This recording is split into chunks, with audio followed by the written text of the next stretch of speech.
hickey cover. You got that gaze, you got those magic shoes, you got that hickey. Hej alle sammen, velkommen til den 15. december. Nej, og nu skal vi dræbe den her zombie. Nej. Først og fremmest så Nej. skal jeg skulle lige have lavet en økse, fordi at Nej. det mangler. Han kunne uden for huset. Ja, det går nok. Jeg mindre at den står lige op og ned af mig. That's a very nice house you have there.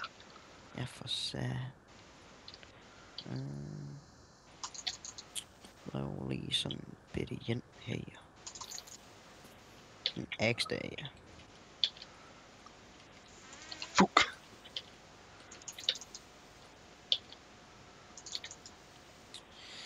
Ja. Jeg har fundet ud af noget, vi skal bygge. Ud Det var over heldigt det for der, dig. som jeg er i gang med. Altså, Juletræ. så jeg skal først lige have lavet det hus, der er ved at lave. Og så skal vi... Stormgaming, jeg har faktisk noget, som jeg synes, der du skal se. Pas på. Kan du ikke bare... Ja. Der var 3 creepers. Åh, satan. Nej, jeg tror nok, jeg har. Au! Jeg dør. Hvis du ikke hjælper mig, så dør jeg. Jeg har meget lidt liv tilbage. Der er alt for dig. The fuck. Det er i hvert fald lidt noget lort. Mit øre klør. Så klø det. Ja, det har jeg også lige gjort. Fuck, jeg har ikke meget liv.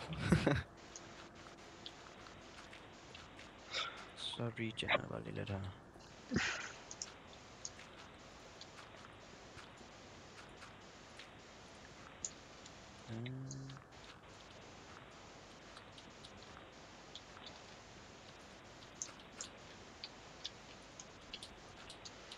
Ikke så. Ja. Så god som ny. Sådan der. Og så laver vi lige et crafting table her. Jeg kan godt lide noget der. Sådan der. Og så en... Altså, nu skal du slå. Nej, en ovn, det kan vi ikke engang lave nu. Så laver vi 2 chests. Hvorfor at du ikke kan lave en ovn endnu? Fordi jeg har ikke noget cobblestone rigtigt. Har du noget? Ja, samle op. Tak. Du vil lige få en stack til. Nej, så meget gider jeg altså ikke have. Det har jeg ikke plads til. Det er jeg heller ikke. Jamen, så putter vi det bare ind i den chest her. Det er det, der er så smart, vil jeg lave den chest.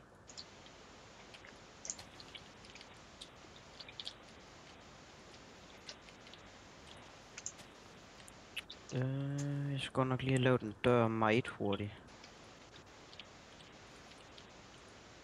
Sådan der.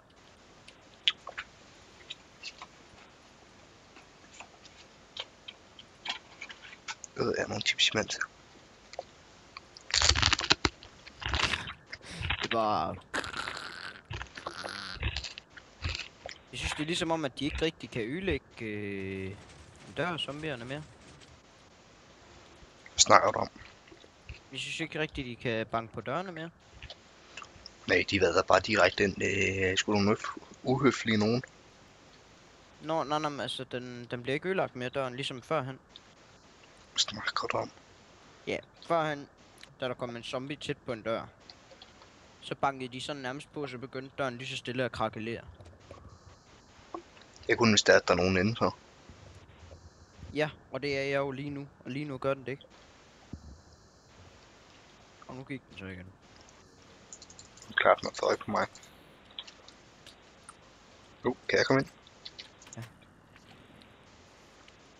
Det er ikke ligesom om den er fatsvag. Du kan godt se det, ikke? Lad nu være. Ah, okay, jeg skulle faktisk ikke have fjernet dem her.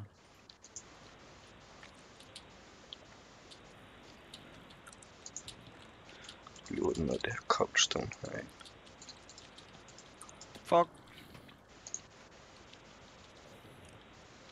Someday. Jeg fik ud af den. Og den er endda ikke engang råden. Der fugler min skole af.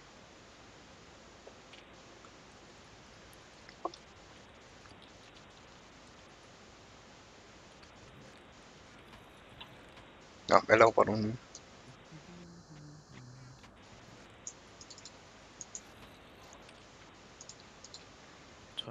det der. Nå, der var de sgu. Fuck på det redstone der.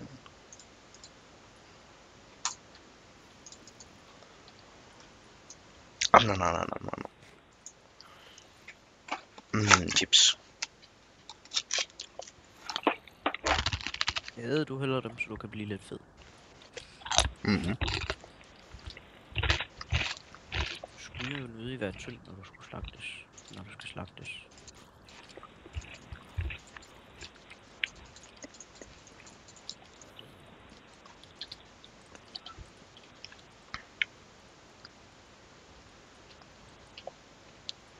Jeg ved ikke, hvad jeg skal lave. Jeg magter ikke at lave et juletræ. Og du kan begynde at lave lidt på julet. Nej. Jeg har lige sagt, at jeg ikke magter. Ja, det gør jeg heller ikke, jo. Kan du ikke bare tage nogle af de 3 furnaces, der vi har over i huset? Det kunne jeg nok godt.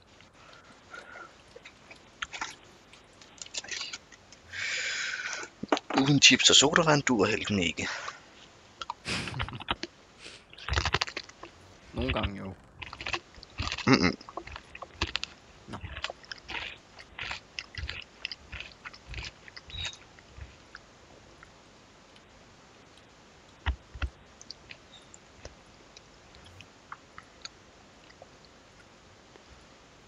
Nå, hvor kom vi fra? Jeg tror, vi strutter lidt manually. Og skal vi ikke bruge noget mere? Og sådan en Space Gaming, han spiller lidt Black Ops for tiden. Ja, han er i hvert fald lige startet igen, kan jeg da se. Ja. Ej, jeg spiller faktisk også rimelig meget Black Ops lige for tiden. Jeg har bare fået, altså her i dag, der har jeg bare fået psyko mange kampe, hvor det bare var sådan noget med 80-20 score. Det er fuldstændig sindssygt. Black Ops 1. Nej, toren. Nej, det var 1'eren, så jeg snakker om. Nå, er det etteren, han spiller? Ja. Nå, jeg synes, der stod toren. Ej, nu må jeg fandme komme ind i kampen. Jamen, jeg så det ikke helt ordentligt. Og have lidt fokus på det.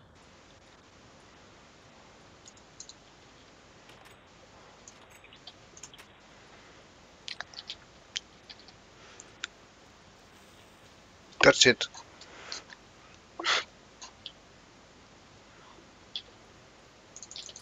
Men jeg spiller også noget Black Ops 1 her den anden dag. Mhm. Det er ikke lige det, jeg spiller mest lige for tiden. Nej.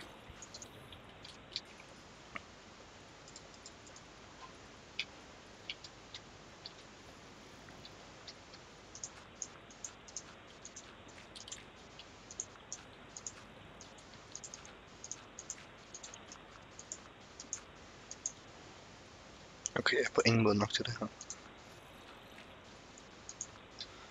Oprindeligheden går vi nu til.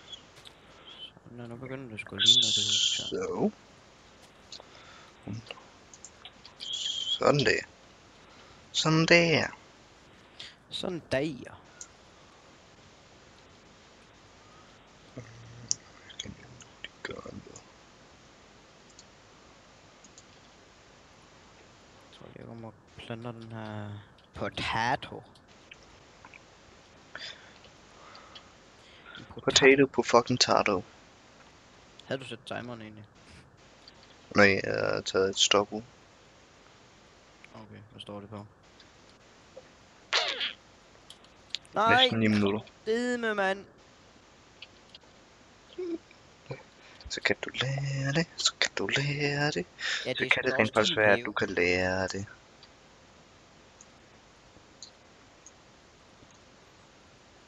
Så kan du lære det, så kan du lære det. Fordi så kan det være, at du rent faktisk kan lære det.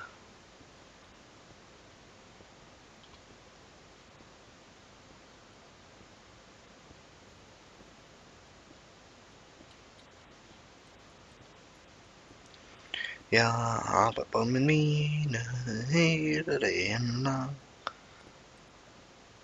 Jeg arbejder på det hele dagen. Jeg arbejder på min mine hele dagen lang. Jeg fik egentlig aldrig svar på, hvor længe den har taget. Gør jeg? Jo, jeg sagde næsten 9 minutter før, men nu er det så 9 minutter, 51, 52 sekunder, 53, 54, Jeg behøver ikke 55, sidde til den. 56, 57, 58, Ja, det er fint. 59, 10 minutter. Nu har jeg fået svar på det. Er du sikker? Det er jeg sikker på. Har jeg brug for guld? Hvad? Har jeg brug for guld? Ja, du kan lige så godt samle det. Fordi vi skal lave togbane, vel? Gør vi det? Kan vi nok lige have gjort juletræet færdigt først? Jo, det kunne da godt være. Men du kan lige så godt tage det.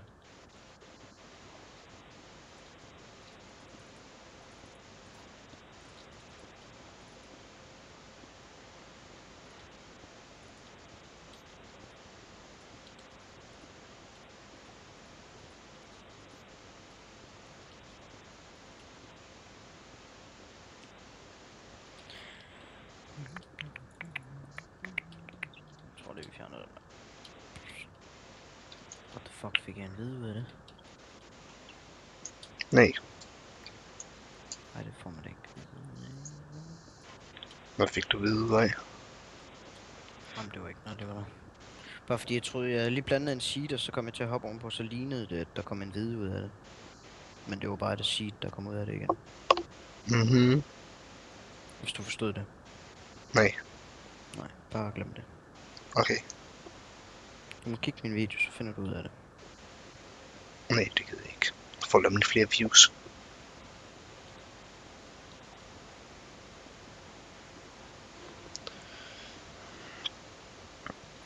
Jeg har 97 udlæste mails hele dagen lang. Og det er noget, du skal sidde og kigge på lige nu, eller hvad? Nej, men jeg sidder bare og holder øje med, om jeg får mails.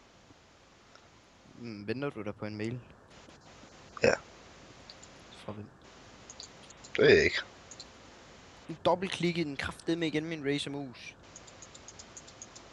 Du må lære at få byttet til billig lort. Ja, det tror jeg satan sørger med også.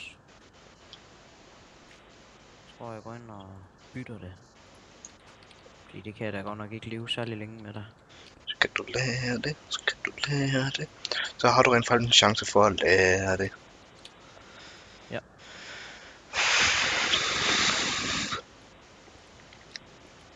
Jeg har arbejdet på min mine hele dagen lang. Hvis det havde været den single verden, så havde jeg speedet det op. Sådan der, sådan der. Ja.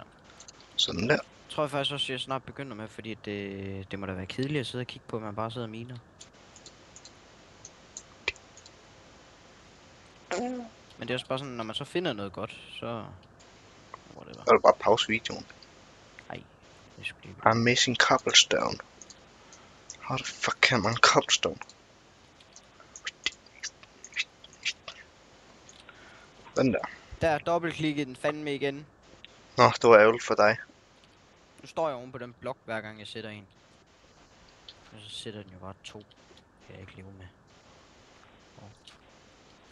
Det var mig, det der. Kan du lære det, så kan du lære det. Så kan det rent faktisk være, at du kan lære det.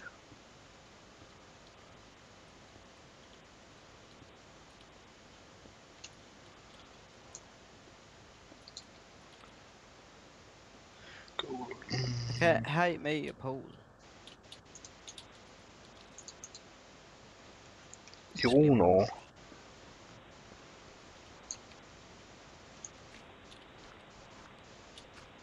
Det lyder bare dumt.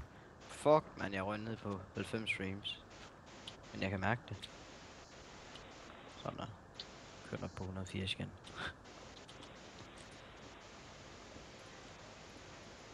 Det lyder bare dumt, fordi der er nogen, der bare kører med 30 og 20 frames, når de optager Minecraft.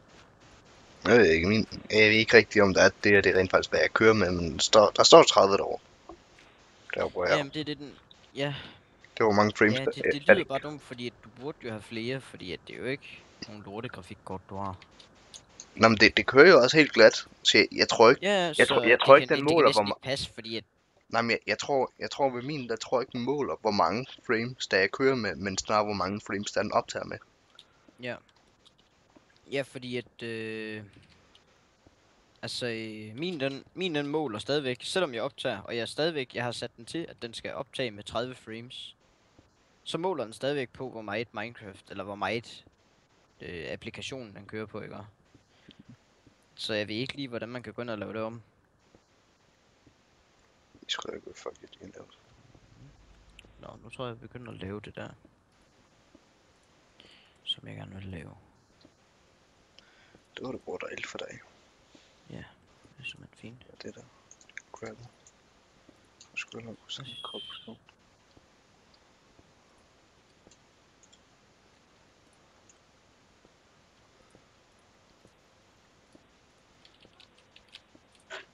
Øj, det er irriterende det her.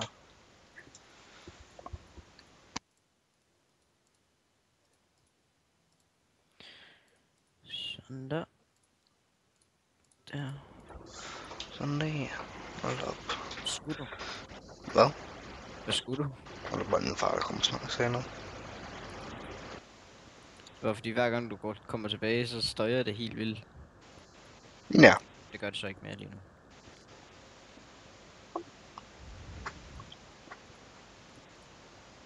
Det er vores der.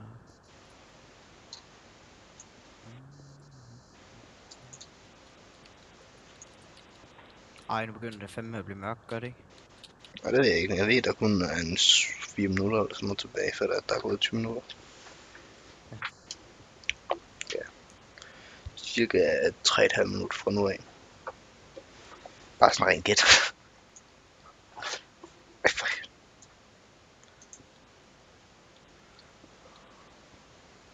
Nå, men det kan godt være, at jeg skulle begynde at rende tilbage lige snart den her pickaxen går i stykker. Så. Begge den stykker, så er det tilbage. Ja, og jeg fjerner jo bare træer. Det kunne da egentlig godt være, at jeg skulle vente med det, og så bare gøre det off-cam, fordi det kan da godt komme til at tage noget tid at fjerne alle de træer lige her.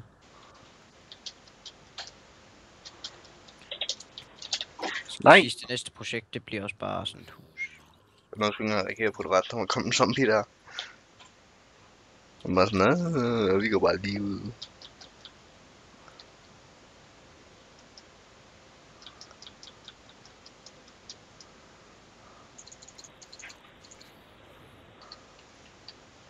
Jeg tror, det var det, jeg gør en ting.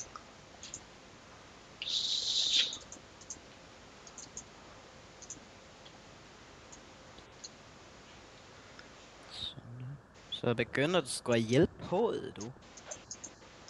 Man gør det. Ja, det gør det.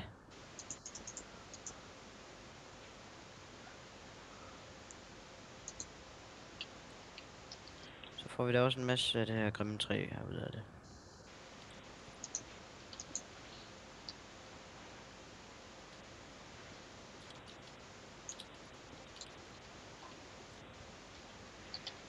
Sådan der. Så fik jeg lidt XP. Det var der brugt af el.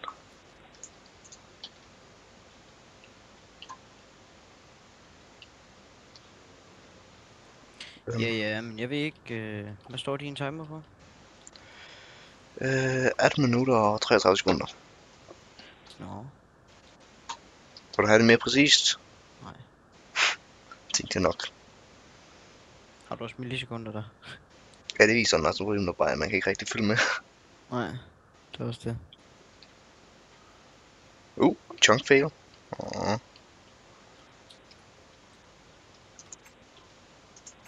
Ja, men jeg tror, jeg fjerner det her i off-cam, fordi at, det gider vi sgu godt nok ikke at sidde og kigge på. Jeg skal også fjerne det der lige der, og alt det der. Stormgaten, kommer du med? Jeg har lige noget, som jeg skal vise dig. Ja. Og så har jeg tænkt mig, så bagefter så laver vi, så næste episode, eller den 16. december i morgen. Det, der tror jeg, vi laver juletræet. Noget af det færdigt i hvert fald. Når vi fortsætter. Hey, vi skal også lige have fjernet det her. Det fjerner altså lige på vej ned. Fjerner derovre, jeg er i etteren derovre, imens du går ned.